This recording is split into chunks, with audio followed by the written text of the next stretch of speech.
Meron na naman tayong roasted beef. Oh, yay! May roasted beef na naman tayo mga kabayan, oh. Yay, apaka-angas. Oh, diba?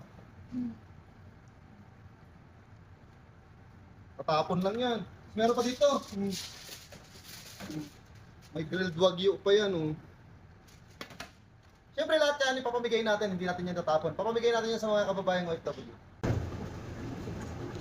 Katatapos nga lang ng digmaan dito sa kitchen, as usual katulad ng dati marami na namang ekstrang pagkain. Kita nyo yan, yummy. Meron na naman kasing roasted beef dito mga kabayan na sobra sa buffet. Kaya eto, to the rescue na naman si mamang guard nyo.